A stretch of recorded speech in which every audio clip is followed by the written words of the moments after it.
কাঁকড়া রেসিপি বানানোর জন্য কড়াইতে প্রথমে সর্ষের তেল দেবো, তারপর তেজপাতা আর 2টো শুকনো লঙ্কা ফেলে দেবো।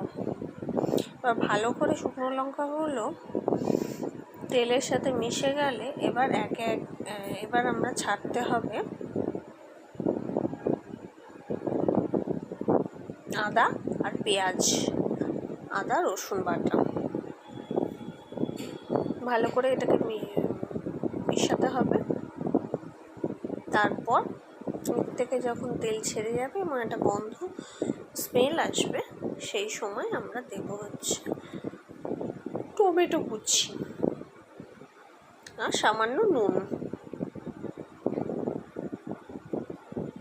এবার নুন দেওয়া হলো, তারপর টমেটো কুচি দেওয়া হবে, দিয়ে ভালোভাবে এবার নাড়াচাড়া করতে হবে যতক্ষণ না টমেটোটা গলে যাচ্ছে।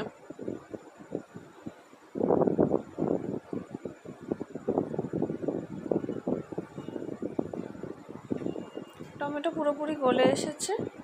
এবার আবারও একটু নেড়ে আমরা ধনে গুঁড়ো আর জিরে গুঁড়ো অ্যাড করব।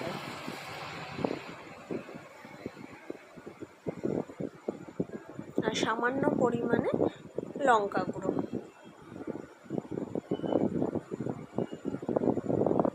আবারও ভালো করে নাড়াচাড়া করতে হবে। পুরো সম্পূর্ণ মশলাটা যখন মিশে যাবে তখন একটু সামান্য জল এখানে অ্যাড করে দেব।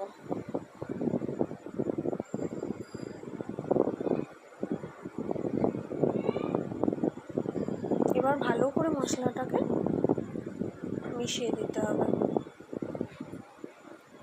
মশলা মেশানো হয়ে গেলে তারপর কিছুক্ষণ এটা নেড়ে চেড়ে রেখে দেবো, যাতে এর থেকে মশলা থেকে তেল ছেড়ে যায়।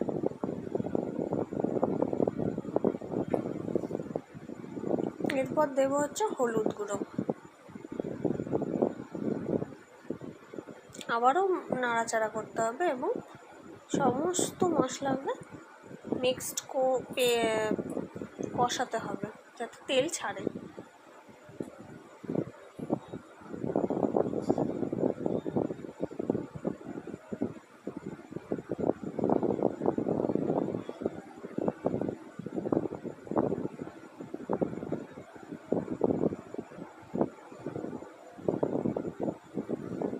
মশলা কষানো হয়ে গেলে এরপর আমরা কাঁকড়াগুলো ছেড়ে দেবো এক এক করে। পুরো কাঁকড়াগুলো ছাড়া হয়ে যাওয়ার পর এটাকে মশলার সঙ্গে ভালো করে মিশিয়ে দিতে হবে।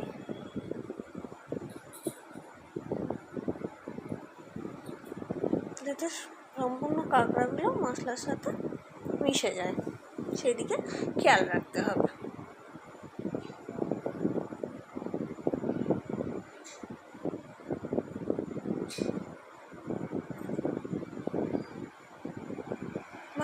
আবারও ভালোভাবে নাড়াচাড়া করতে হবে 5 থেকে 10 মিনিট।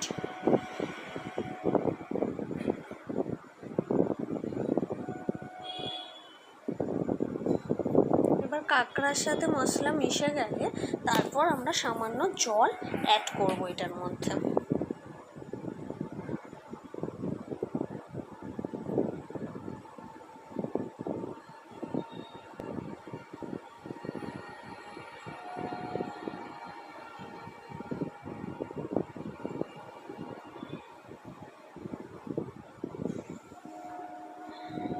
আবারও নাড়াচাড়া করতে হবে, তারপর কিছুক্ষণ রেখে দেব।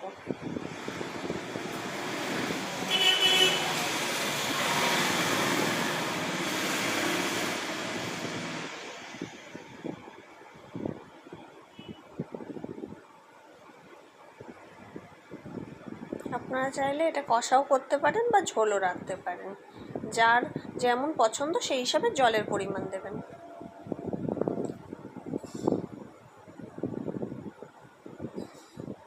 আমি এখানে অল্প জল দিলাম যাতে মশলাগুলো মিশে যায় কাঁকড়ার সাথে। এরপর এটা যখন ফুটে উঠবে তখন কিছুক্ষণ পর এটা ফুটে উঠেছে, এবার সামান্য গরম মশলা দিয়ে পরিবেশন করতে পারেন।